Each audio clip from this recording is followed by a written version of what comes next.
individual earthly personality. That is, the inner self and 12 main characteristics connected with the egotistical self. As Christ was surrounded by the disciples, so the inner self is surrounded by these physically oriented characteristics, each drawn outward toward daily reality on the one hand, and yet orbiting the inner self. The disciples, therefore, were given physical reality by the inner self, as all of your earthly characteristics come out of your inner nature. This was a living parable, made flesh among you, a cosmic play worked out for your behalf, couched in terms that you could understand. The lessons were made plain, as all the ideas behind them were personified. If you will forgive the term, this was like a local morality play, put on in your corner of the universe.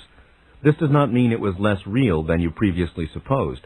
In fact, the implications of what is said here should clearly hint at the more powerful aspects of Godhood. The same kinds of dramas in different ways have been given, and while the drama is always different, it is always the same. This does not mean that a Christ has appeared within each system of reality. It means that the idea of God has manifested within each system in a way that is comprehensible to the inhabitants. This drama continues to exist. It does not belong, for example, to your past. Only you have placed it there. This does not mean that it always reoccurs. The drama, then, was far from meaningless, and the Spirit of Christ, in your terms, is legitimate. As I said, the crucifixion was a psychic event, and exists as do all the other events connected with the drama. Christ, the historical Christ, was not crucified. He had no intention of dying in that manner. But others felt that to fulfill the prophecies in all ways, crucifixion was a necessity. Christ did not take part in it.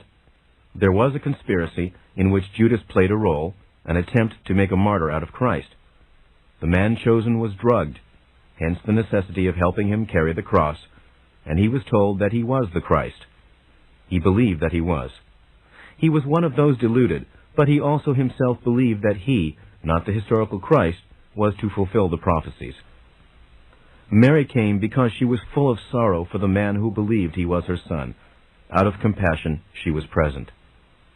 The group responsible wanted it to appear that one particular portion of the Jews had crucified Christ, and never dreamed that the whole Jewish people would be blamed. The tomb was empty because the same group carted the body away. Mary Magdalene did see Christ, however, immediately after. Christ was a great psychic. He caused the wounds to appear then upon his own body, and appeared both physically and in out-of-body states to his followers.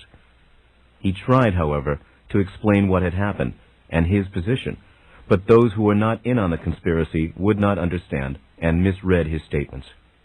Peter 3 times denied the Lord, saying he did not know him, because he recognized that that person was not Christ. The plea, "Peter, why hast thou forsaken me?" came from the man who believed he was Christ, the drugged version. Judas pointed out that man. He knew of the conspiracy and feared that the real Christ would be captured. Therefore he handed over to the authorities a man known to be a self-styled Messiah, to save, not destroy, the life of the historical Christ. Symbolically, however, the crucifixion idea itself embodied deep dilemmas and meanings of the human psyche, and so the crucifixion per se became a far greater reality than the actual physical events that occurred at the time. Only the deluded are in danger of, or capable of, such self-sacrifice, you see, or find it necessary. Only those still bound up in ideas of crime and punishment would be attracted to that kind of religious drama, and find within it deep echoes of their own subjective feelings. Christ knew clairvoyantly that these events in one way or another would occur, and the probable dramas that could result. The man involved could not be swerved from his subjective decision.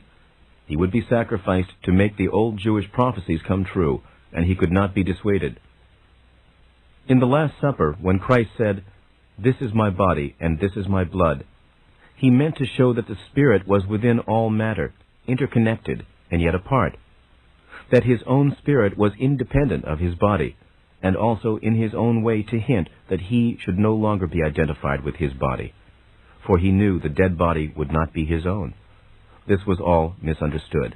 Christ then changed his mode of behavior, appearing quite often in out-of-body states to his followers. Before, he had not done this to that degree. He tried to tell them, however, that he was not dead, and they chose to take him symbolically.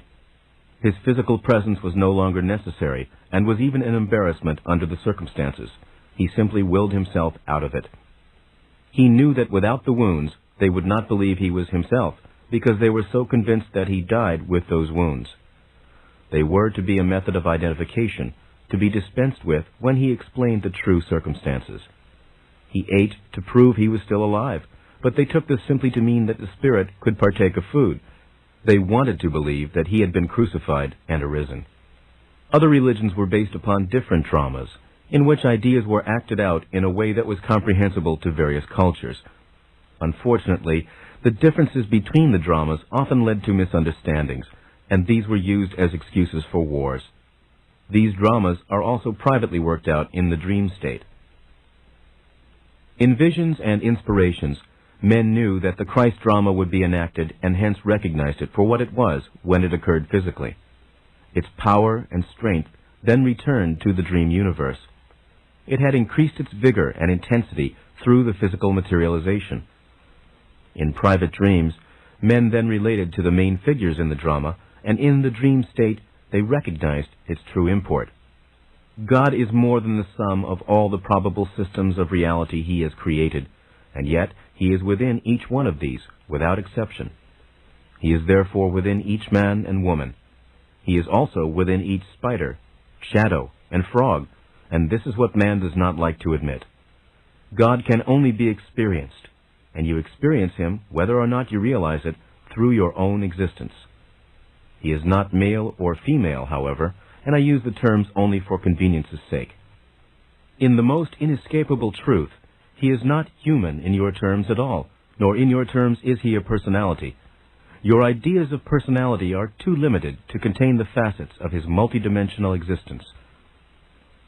The inner experience with the multidimensional God can come in two main areas. One is through the realization that this prime moving force is within everything that you can perceive with your senses. The other method is to realize that this primary motive force has a reality independent of its connection with the world of appearances. As there are portions of reality that you do not consciously perceive, and other systems of probability of which you are not consciously aware, so also are there aspects of primary godhood that you cannot at this moment comprehend. I have tried to give you some idea of the far-reaching creative effects of your own thoughts. With that in mind, then, it is impossible to imagine the multidimensional creativities that can be attributed to all that is.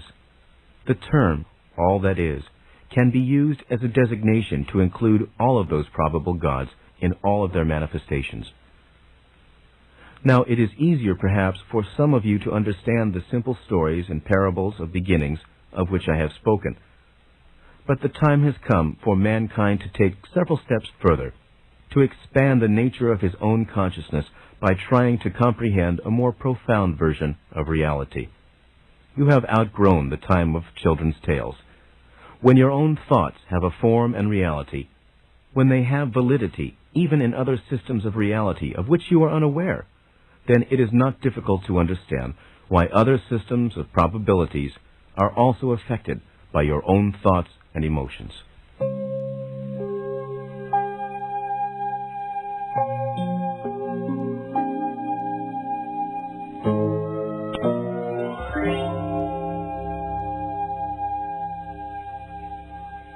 Seth now speaks of reincarnation in terms of entire civilizations, such as those that preceded the existence of Atlantis.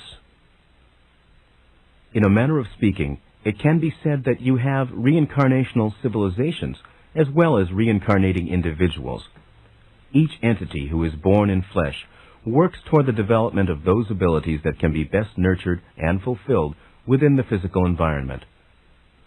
He has a responsibility to and for the civilization in which he has each existence, for he helps form it through his own thoughts, emotions, and actions. He learns from failure